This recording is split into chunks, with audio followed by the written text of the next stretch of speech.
How are you, football fans? This Sunday, you can stream Fulham v Liverpool and Everton v Chelsea. That's an amazing Paddy's Day lineup for a one-off payment of just €10. To grab a Now TV Sky Sports Day Pass and only pay for the games that matter to you, search Now TV today. Content streamed via internet, full terms at nowtv.com. Brain health has been very popular in the news lately, and this podcast is for you if you've ever had brain fog, cognitive decline, Alzheimer's, CTE, any of these issues. This is the podcast where we're going to jump into the latest research from Dr. Dale Bredesen, Dr. Daniel Amen, Dave Asprey of the Bulletproof Diet, so many other people, all the minds that are really out there paving the way, blazing a path for new research, new strategies that are actually working to get your brain optimized and working at its highest level. The Brain Builders podcast is just for you. So get a notebook, get a pen, and get ready to open up your mind and get back to the person that you were meant to be.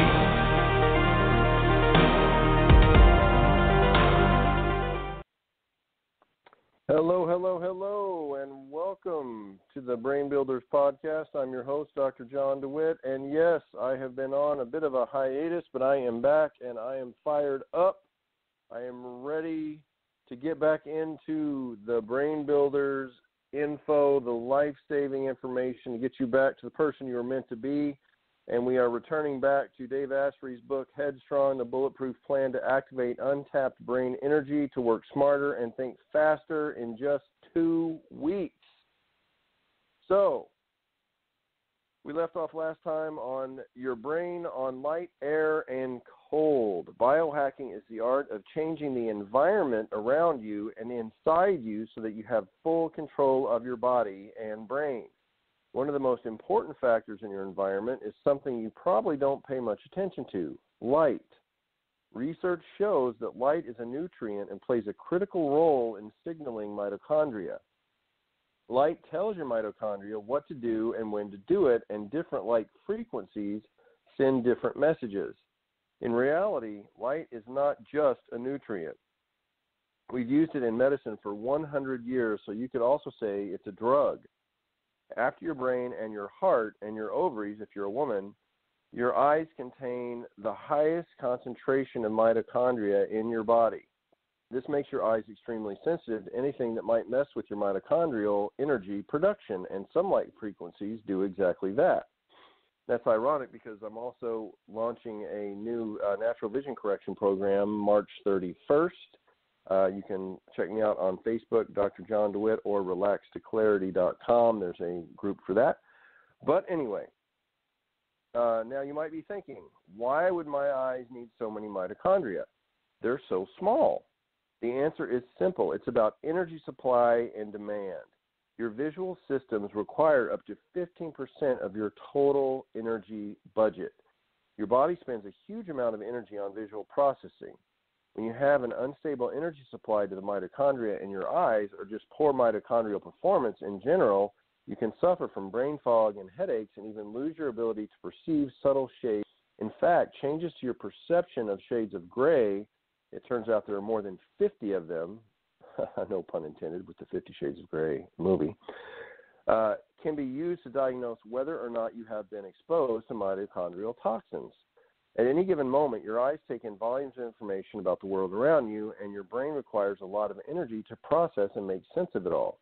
When your eyes have to function in unnatural spectrums of light, it stresses your mitochondria, slows down your energy production, increases free radical production, and can damage mitochondria. As a result, your brain has more difficulty processing the light information your eyes take in. This can really hurt your mental performance. Mitochondria also communicate with each other. So any stress to your eye mitochondria can adversely affect the mitochondria in your brain, your heart, and everywhere else. Luckily, you're often in control of the type of light in your environment. There are many ways you can improve your mitochondrial function just by shedding some light on the problem, literally. Junk light is as bad as junk food. Today we are exposed to more unnatural spectrum light, call it junk light, than ever before. Just like we accidentally screwed up our health when we began to tinker with nature and modify our food supply to create junk food, now we're screwing up our biology by modifying our natural light sources to create junk light. And your mitochondria don't survive well in it because they didn't evolve in it. This might be the first time you're hearing about junk light, but a handful of people have been trying to get the word out about it for years. A researcher named John Ott discovered the dangers of certain light frequencies back in 1961 and has been warning us about it ever since. The best-selling author T.S. Wiley also cautioned us about the health hazards of poor quality light almost 15 years ago in her book, Lights Out. Dave Asprey was fortunate to get a copy from her in person right after she published it, and it totally blew his mind. But for some reason, this information hasn't yet reached the mainstream. Dave Asprey first became aware of light frequencies and their effect on biology even before that.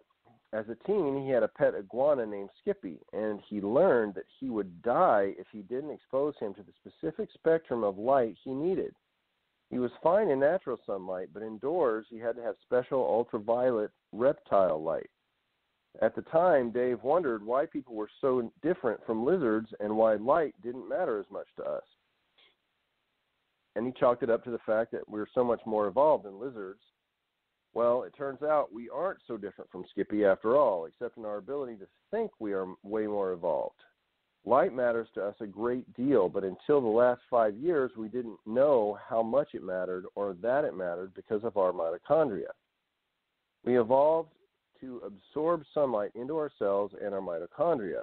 But in our well-intentioned quest to save energy, we've unfortunately created a blend of light frequencies for artificial light that our bodies don't recognize. We've removed infrared light, which has a wavelength that's just beyond the red end of the visible light spectrum, the electromagnetic spectrum of light that's visible to the human eye. You can't see infrared light, but you can feel it. You experience it as heat.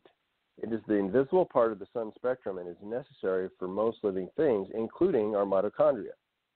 In the last 30 years, we started to completely avoid ultraviolet light and ultraviolet A and ultraviolet B light for the first time in history. Both of these frequencies come from the sun and have biological impacts. We now block those frequencies from our eyes through ever-present UV filtering windows, windshields, and sunglasses, and we filter them from our skin when we use sunscreen. And that affects your whole body because your eyes aren't the only organs that take in light. Your largest organ, your skin, also absorbs light into its cells and mitochondria.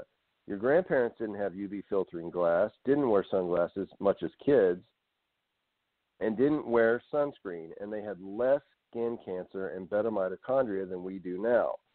Yes, there are good reasons to filter out some UVA and UVB. Ultraviolet light is powerful, and we are right to be concerned about its connection to cancer. Overexposure to your skin can lead to sunburns, which can cause cancer, and overexposure to our eyes can cause permanent eye damage. It also bleaches furniture and artwork, even indoors. It's easy to imagine that since too much UV light is bad, we should just avoid it entirely, and that's what we've largely done. But it turns out that your body requires some ultraviolet light to work properly. UVB light is vital to activate vitamin D in your body and to help set your circadian rhythm, the physiological process that tells you when to sleep and when to wake up. When Dave interviewed Dr. Stephanie Seneff, a senior research scientist at the Massachusetts Institute of Technology, or MIT, she explained that when UVB light hits your skin, it converts vitamin D into its activated, sulfated form. Thus, it's not enough to just pop a vitamin D3 supplement. You have to activate the vitamin, and that requires exposure to real sunlight or a high-quality UVB lamp. Newer artificial lights like white LED, light-emitting diode, and CFL, compact fluorescent light bulbs, lack many of the sun's frequencies that our bodies and brains. With our artificial lights, we've eliminated most of the infrared, red, and violet lighting that's found in natural sunlight, and we've amplified the blue light beyond anything we have evolved to handle. More on that in a second. We've made great strides in creating energy-efficient lighting that saves electricity, but ironically, these same innovations are creating an energy crisis for our mitochondria. This is junk light, and As he mentioned, it's exactly the same thing that happened to our food. We eliminated expensive, healthy fats using the fat is bad myth and amplified the amount of cheap sugar beyond anything our bodies were meant to handle. You can still eat junk food, but it's not going to make you feel good. With light, we've eliminated some biologically necessary frequencies to save electricity and increased other stressful frequencies by orders of magnitude. You can still see in junk light, but you won't like the way it makes you feel. One of the biggest problems with junk light sources is how much blue light they emit. Fluorescent lights emit substantially more blue light and less infrared light than incandescent bulbs or sunlight, which is why no one on Earth loves to be in a fluorescent lit environment. I'm telling you, some of the offices I've worked in the past, you talk about migraines, headaches, is awful.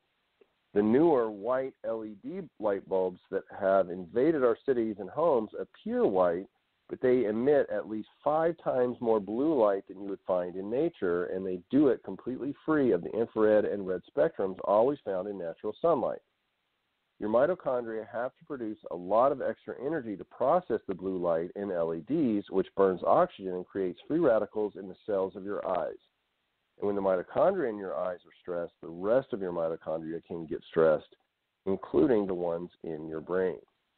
Recent research supports this connection between blue light and cellular damage. A 2005 study concluded that blue light can cause cell dysfunction through the action of reactive oxygen species on DNA, and that this may contribute to cellular aging, age-related pathologies, and tumorigenesis, which is the creation of tumors.